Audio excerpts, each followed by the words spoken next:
할렐루야. 귀한 찬양 하나님께서 영광 받아주신 줄로 믿습니다.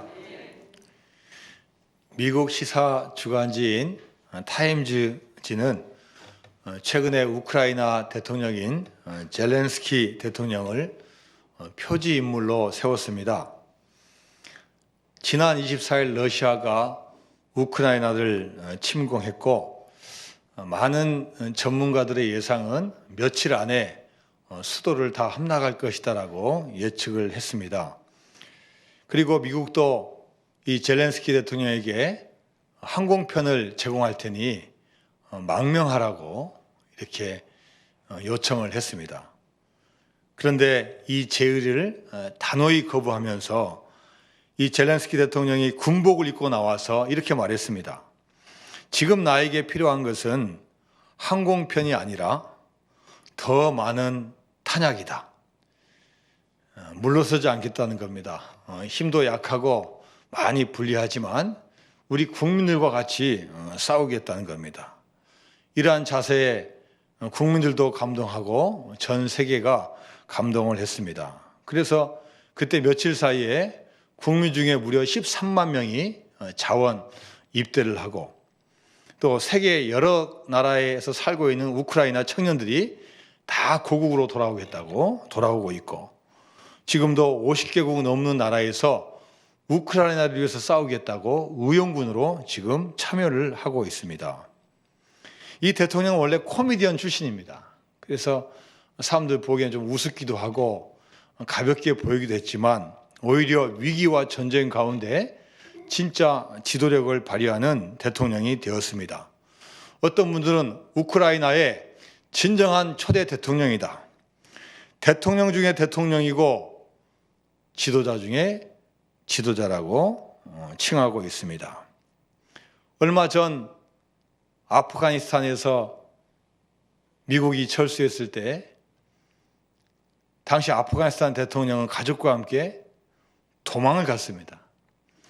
20년 동안 아프가니스탄을 재건하기 위해서 천문학적인 액수를 퍼부었어도 나라를 사랑하는 그 마음과 그 행동이 없으니까 다 돈이 빠져나가고 부정축제에 사용되고 심지어 무기를 팔아넘기고 이런 일들이 벌어졌는데 이 우크라이나 대통령은 자신 하나를 희생해서라도 나라를 지킨다는 그 마음으로 온 국민이 지금 하나가 되어 있습니다. 이 대통령은 3월 1일 유럽 의회에서 한 연설에서 이렇게 말했습니다. 삶이 죽음을 이길 것이며 빛이 어둠을 이길 것이다. 그렇습니다. 빛은 어둠을 이깁니다. 아무리 어둠이 짙고 한밤중이라 할지라도 빛이 오면 어둠은 물러가게 되어 있습니다. 예수님은 모인 무리들에게 너희는 세상의 소금이요 빛이라고 말씀하십니다.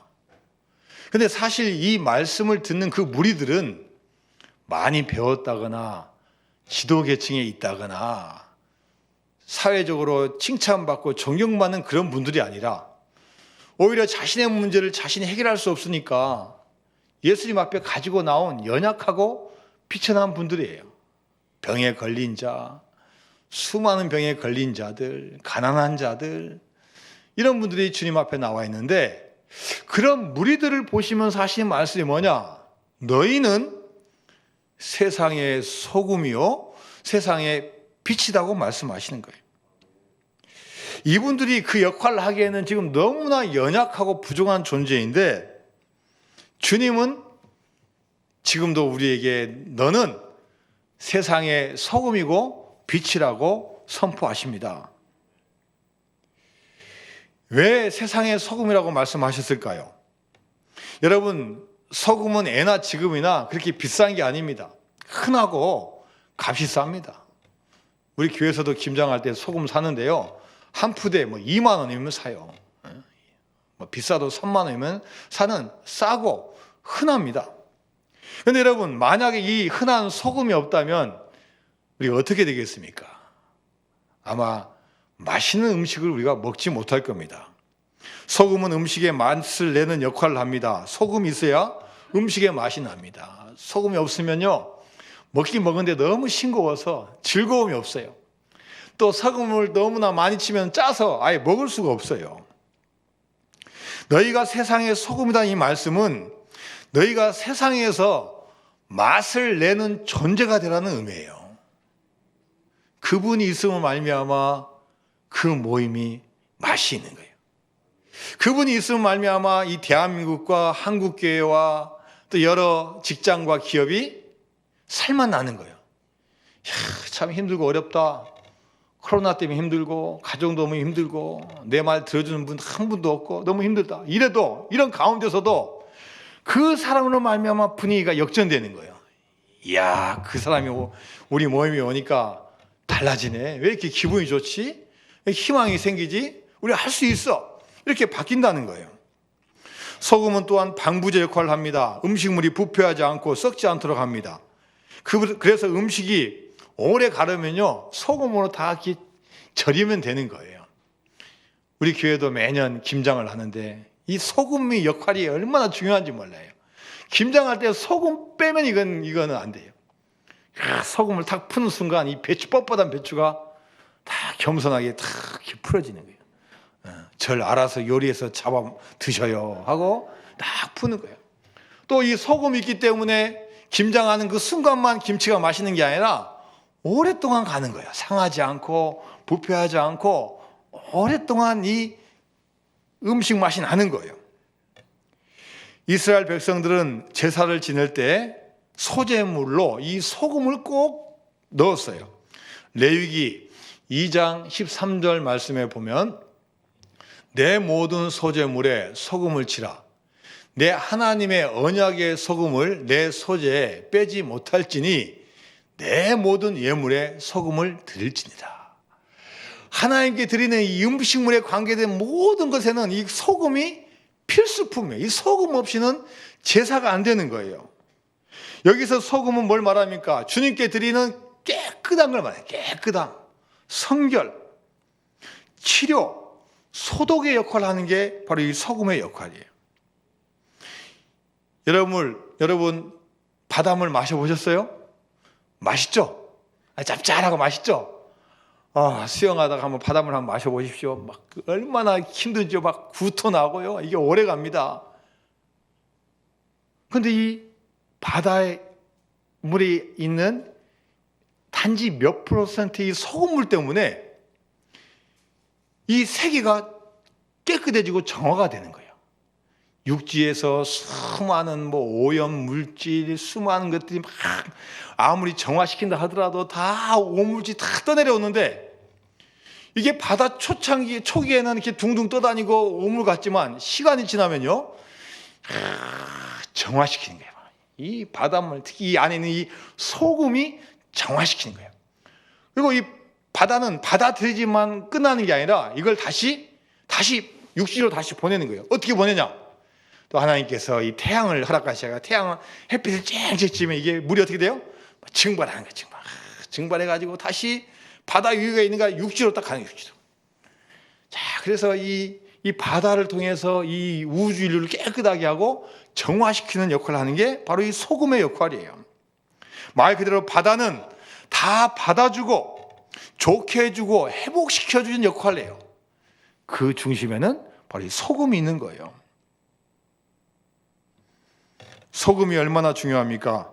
어떤 남자가 책을 읽다가 이 소금의 중요성을 알았어요. 이 세상에서 세 가지 가장 귀한 금이 있는데 세 가지 금이 뭡니까? 황금, 소금, 지금이라요. 지금.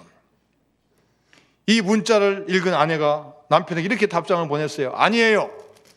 이 세상에서 가장 귀중한 세 가지 금은 현금,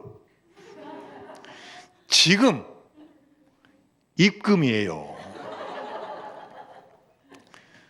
우리가 아무리 많이 받고 하나님 말씀을 아무리 많이 알아도 이 말씀을 지금 행하지 않으면 나와 아무런 상관이 없다는 의미입니다. 여러분, 소금은 이렇게 중요한 역할이 있는데 그 역할을 하지 못한다면 어떻게 되겠습니까? 자, 마태복음 5장 13절 말씀 같이 읽습니다. 시작. 너희는 세상의 소금이니 소금이 만일 그 맛을 잃으면 무엇으로 짜게 하리요? 후에는 아무 쓸데없어 다만 밖에 버려져. 소금은요, 고체 상태지만 이 고체 상태가 맛을 내기 위해서는 변형이 돼야 돼요.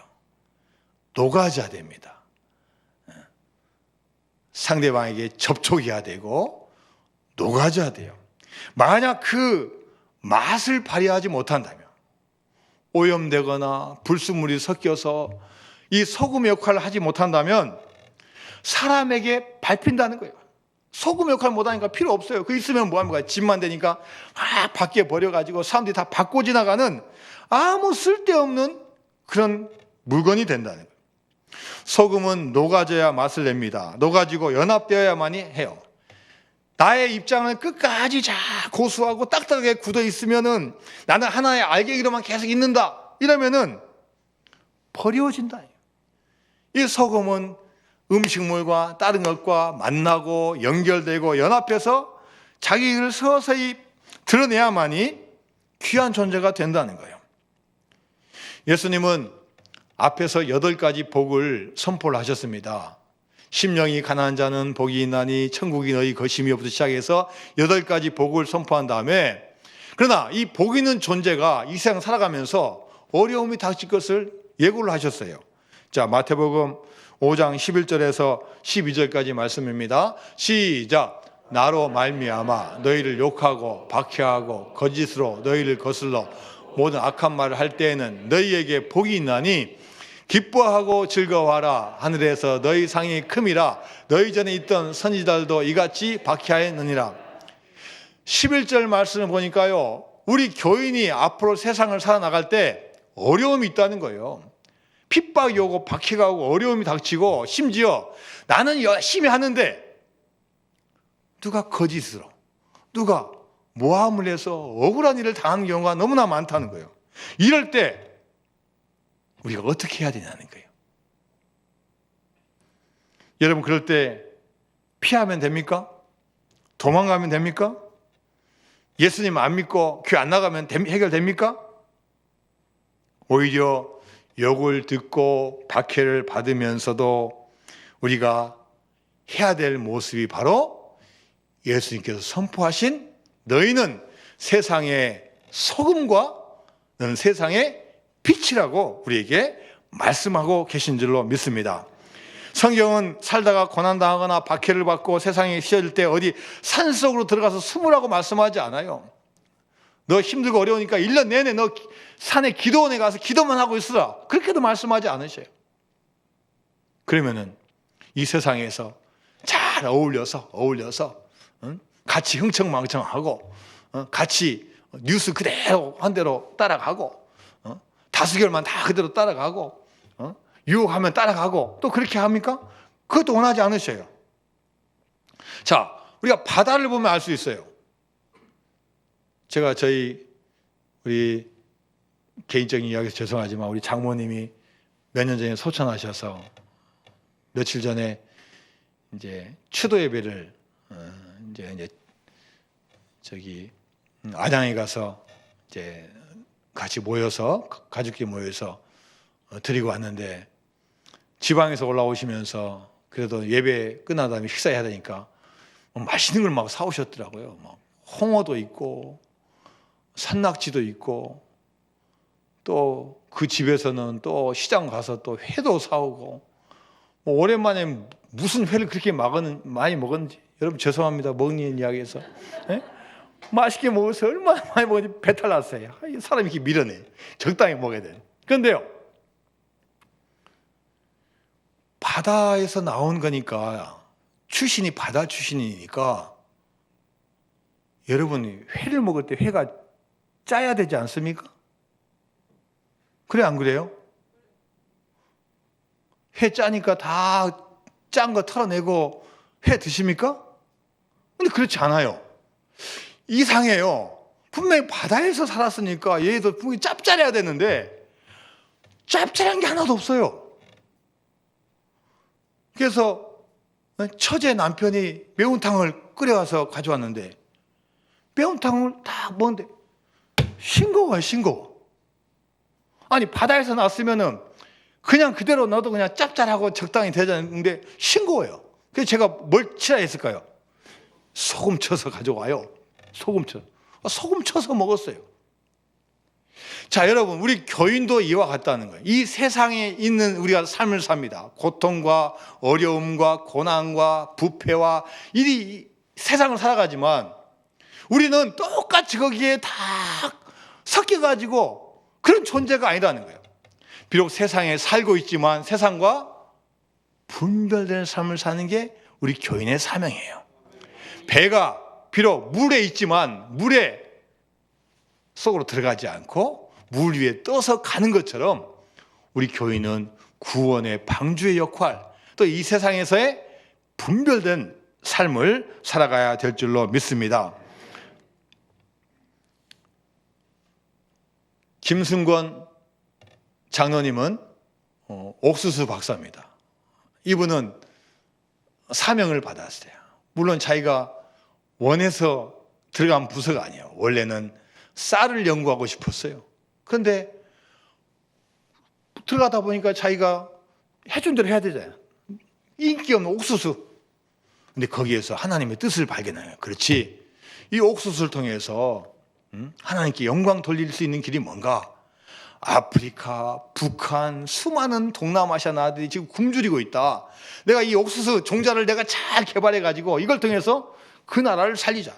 그래서요, 시간만 나면 아프리카 날아가고 중국도 가고 동남아시아 가고 북한도 2001년도 보니까요, 방북이 몇 차냐? 19차 방북이에요. 그러니까 북한을 뭐 몇십 번을 왔다 갔다 하는 거예요. 2001년 19차 방북에서 갔는데 그 당시에 가뭄이 얼마나 심한지요. 이제 며칠만 있으면은 모든 농작물이 다 말라 죽는 거예요.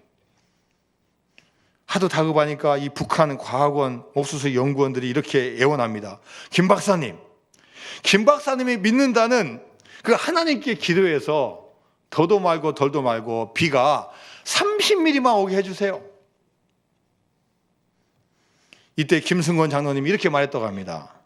여러분, 저만 기도하는 것보다 우리가 다 함께 모아서 기도하면 하나님께서 더 잘 들어주실 겁니다. 자, 지금 같이 기도합시다.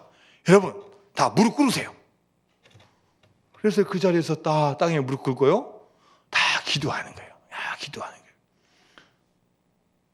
하나님, 비 30mm만 내리게 해주세요.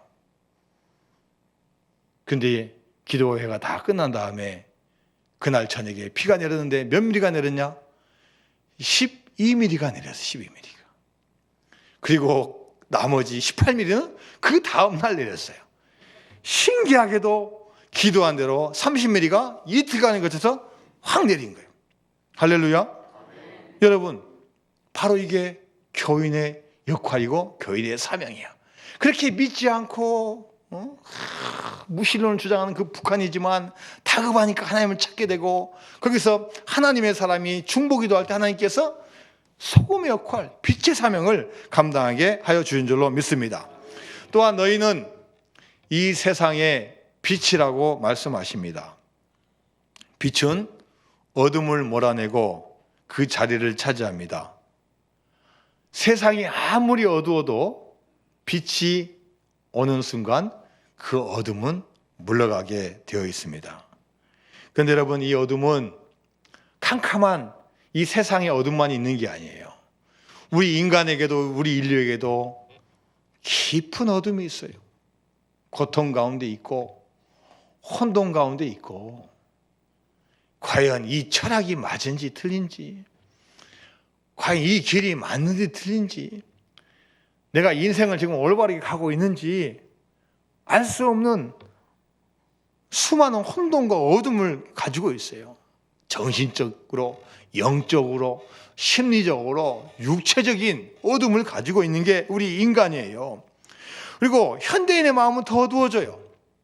네온산이 밝게 비치고 세상의 빛이 밝으면 밝을수록 반대로 우리 영혼은요, 계속 어두워져 가고 있는 거예요.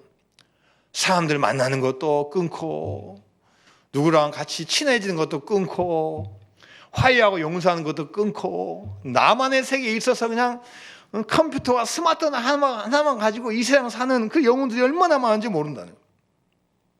여러분, 우리 인생의 어두운 가운데 진짜 빛, 진정한 빛은 오직 하나님 한 분밖에 없는 줄로 믿습니다. 하나님께서는 이 우주 만물을 창조하고 천지를 창조하실 때 하시던 첫 번째 말씀이 뭐예요? 창세기 1장 1절, 태초에 하나님이 천지를 창조하시니라. 이것은 모세가 한 고백이지 하나님 말씀이 아니야. 하나님께서 그 다음에 쭉 나간 다음에 최초로 하신 말씀이 뭐냐? 빛이 있으라.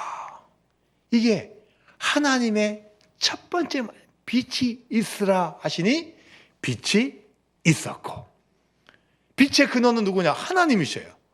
그 진정한 빛, 진정한 빛의 삶을 살려면 누구를 바라봐야 되냐? 하나님 바라봐야 돼요.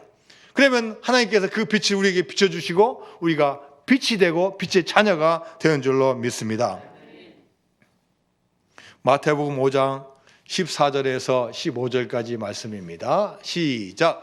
너희는 세상의 빛이라. 산 위에 있는 동네가 숨겨지지 못할 것이요, 사람이 등불을 켜서 말 아래에 두지 아니하고 등경 위에 두나니 빛이 느니라. 아멘. 빛은 비춰야 됩니다. 비추라고 있는 게 바로 빛의 존재 이유예요. 빛인데 그걸 숨겨놔요. 밖에 나가서 비춰야 되는데, 내가 필요한 거에 비춰야 되는데 저 캄캄한데 동굴 속에다 숨어놔요. 안 보이는데 숨어놔요.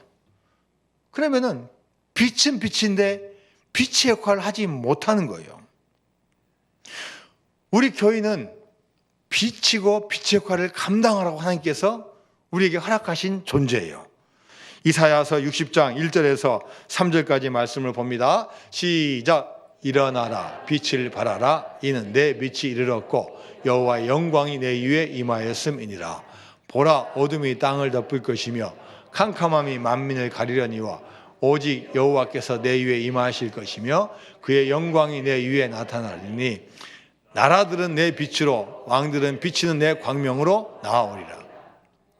하나님은 이사야 선지자를 통해서 이사야뿐만 아니라 이스라엘 백성들에게 뭐라고 말씀하셨냐? 일어나라, 빛을 발하라는 거예요. 절망하거나 위축되거나 숨지 말고 있는 그 자리에서 일어나서 빛을 발하라는 거예요. 그러면 그 한 사람 말미암아 3절에 나와 있지만 왕들이, 나라와 왕들에게 영향을 준다는 거예요.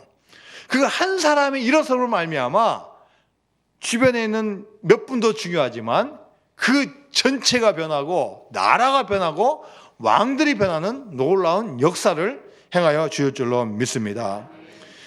여러분, 우리가 빛을 발해야 되는데 수많은 빛 중에서 어떤 빛을 우리가 발해야 됩니까? 빌립보서 2장 15절에서 16절까지 말씀을 같이 봅니다. 시작. 이는 너희가 흠이 없고 순전하여 어그러지고 거스르는 세대 가운데서 하나님의 흠없는 자녀로 세상에서 그들 가운데 빛들로 나타내며 생명의 말씀을 밝혀 나의 다름질이 헛되지 아니하고 수고도 헛되지 아니하므로 그리스도의 날에 내가 자랑할 것이 있게 하려 함이라. 여러분, 2000년 전이나 지금이나 이 시대는 어려운 시대예요. 패역한 시대예요. 힘들고 어려운 시대입니다. 그러나 그 가운데 하나님께서 우리를 불러주신 이유가 뭐냐? 빛의 자녀로 불러주셨어요. 그리고 생명의 말씀을 증거하는 자로 불러주셨어요. 그리고 우리가 가는 길이 험난하고 힘들고 어려워도 결코 헛되지 않아요. 사도 바울이 고백한 것처럼 우리의 수고와 우리의 노력과 우리의 헌신이 결코 헛되지 않아요. 언제요? 물론 지금도 그렇지만 그리스도의 날에 주님께서 오실 때, 주님께서 보실 때 다 보시고 칭찬해 주시고 인정받는 저와 여러분이 될 줄로 믿습니다. 자, 오늘 본문 16절 말씀을 같이 봅니다. 시작. 이같이 너희 빛이 사람 앞에 비치게 하여 그들로 너희 착한 행실을 보고 하늘에 계신 너희 아버지께 영광을 돌리게 하라.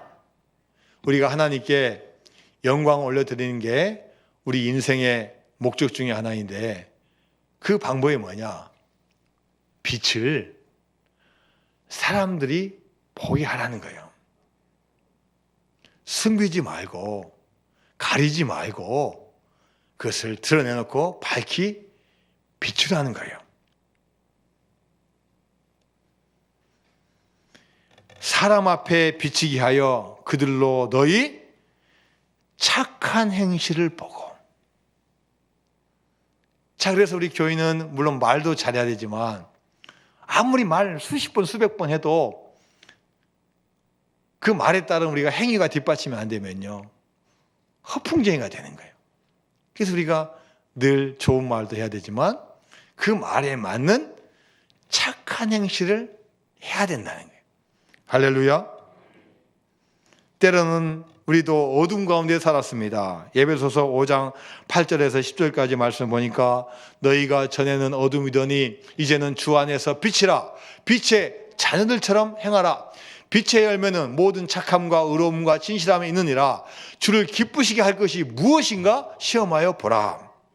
우리가 옛날에는 어둠 가운데 살았어요. 주님 알지 못할 때는 하나님 알지 못하고 어떻게 가는 길이 옳은 길인지 몰랐어요.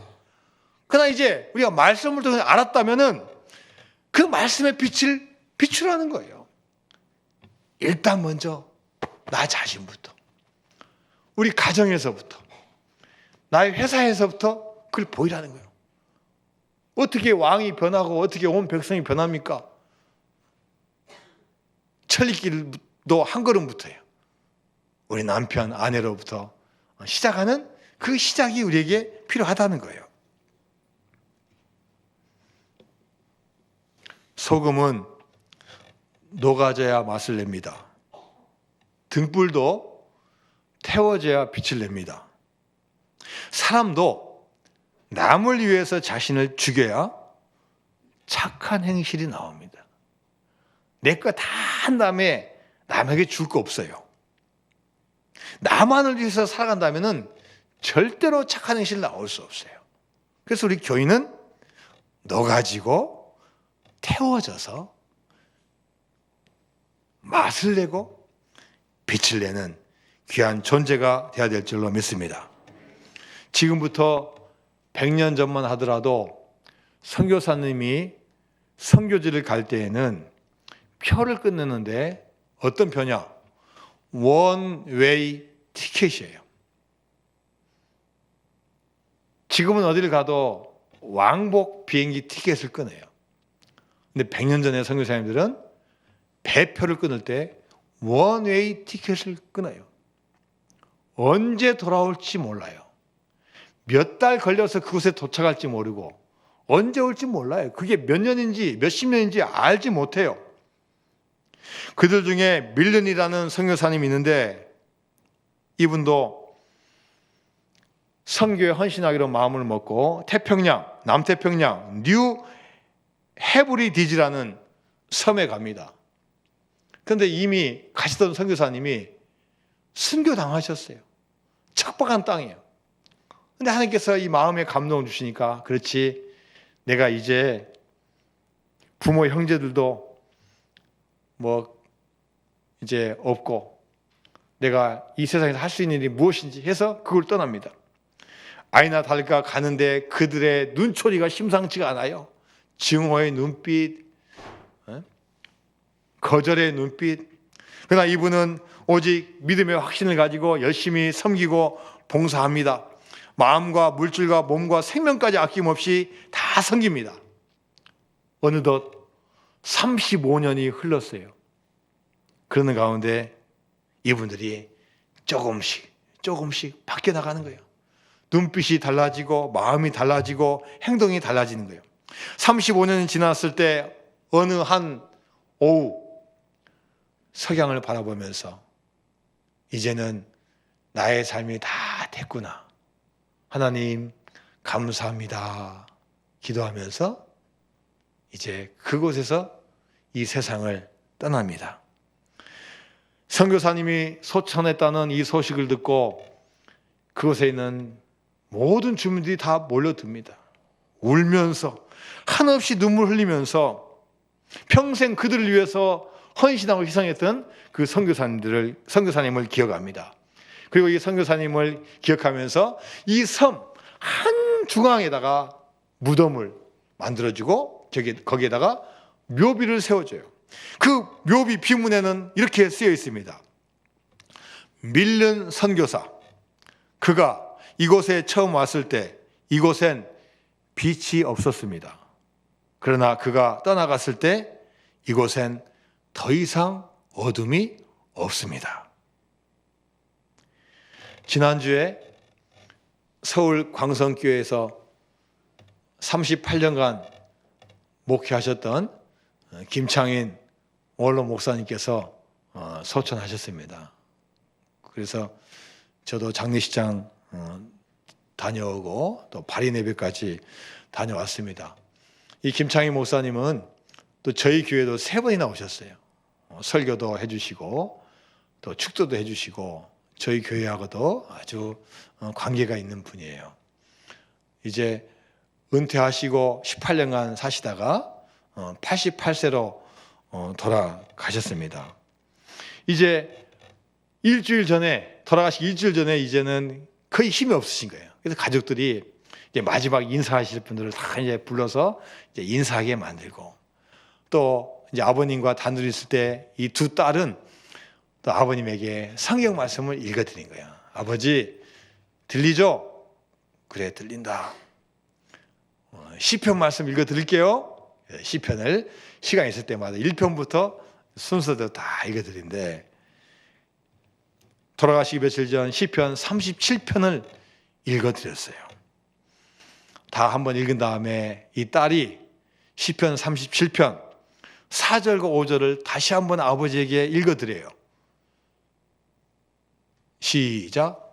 또 여호와를 기뻐하라. 그가 내 마음의 소원을 내게 이루어 주시리로다. 내 길을 여호와께 맡기라. 그를 의지하면 그가 이루시고. 아빠의 소원은 뭐예요? 아빠의 마음의 소원은 뭐예요? 이때 김창희 목사님이 힘은 없지만 입술 열어서 또박또박 이야기합니다. 얘야, 목사의 소원이 뭐가 있겠냐? 광성교회 성도님들이 성령 충만하는 일이지. 이 말씀을 딸들에게 남기고 며칠 후에 소천을 하셨습니다. 자, 한 목사로서 이제 그 교회를 심호하고 떠난 지 18년이 된 그 시점에서 이제 천국을 바라보고 온몸에 힘이 없어서 할 수 있는 마지막 말에 목사의 소원이 뭐가 있겠냐? 같이 38년간 동행했던 그 성도님들이 성령 충만한 게 내 소원이야. 여러분, 한 인간으로서 얼마나 많은 소원이 있겠습니까? 지금 그 사모님은요, 아마 초기 치매 증상이 있고 아프셔가지고 지금도 병상에 계셔요. 누가 돌봐주고 계셔. 아직 안 돌아가셨어요.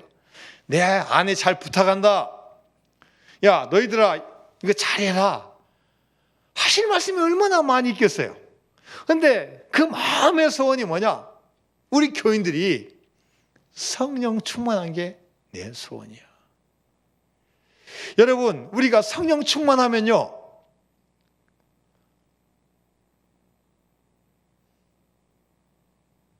뭐 가르쳐 줄 필요 없는 거예요. 이거 해라 저거 해라 할 필요 없어요. 성령 충만하면 성령님께서 우리 앞길을 인도하시는 거예요. 직장 생활해도 기업을 해도 교회 봉사해도 뭘 해도 성령 충만하면요, 하나님께서 말씀 주시니까 뭐든지 감당하는 거야. 감당하는 거예요. 우리에게도 한번 질문해 봅니다. 여러분의 소원은 무엇입니까?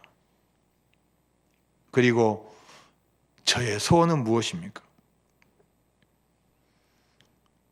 이 땅에서 빛과 소금 되어서 주님의 일을 기쁘게 감사할 수 있는 성령 충만한 자가 되시기를 주님의 이름으로 축원드립니다. 자, 우리 이 시간 찬양합니다.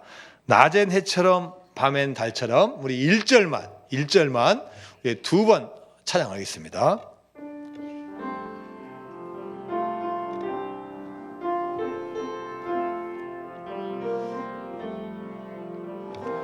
낮엔 해처럼 밤엔 달처럼 그렇게 살 순 없을까?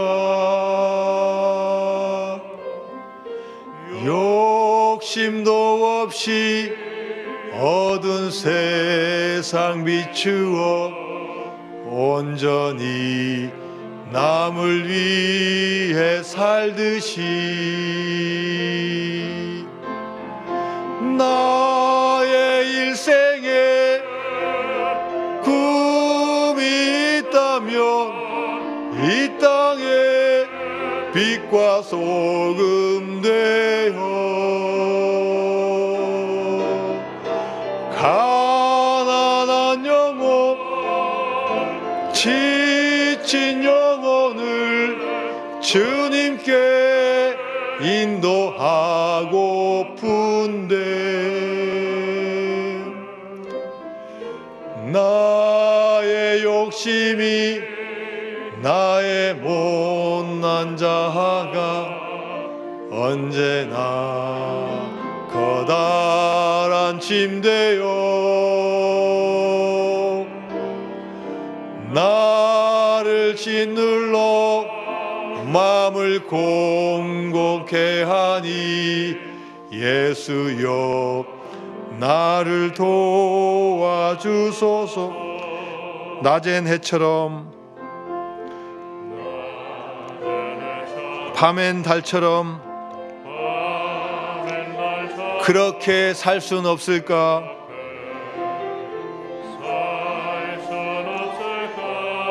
욕심도 없이 어두운 세상 비추어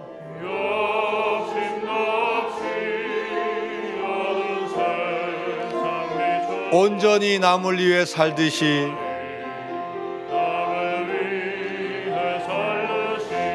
나의 일생에 꿈이 있다면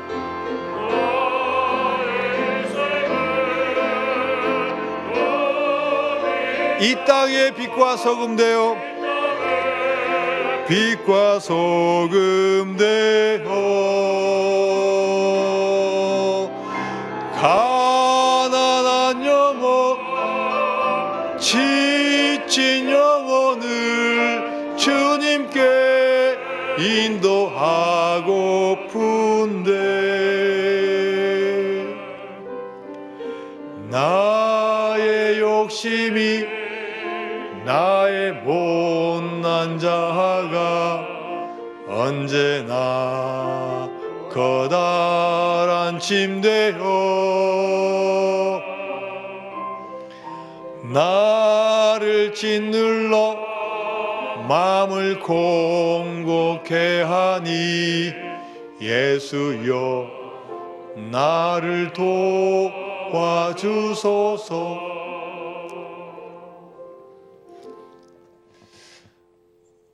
예수님께서는 우리에게 너희는 세상의 소금이 되라.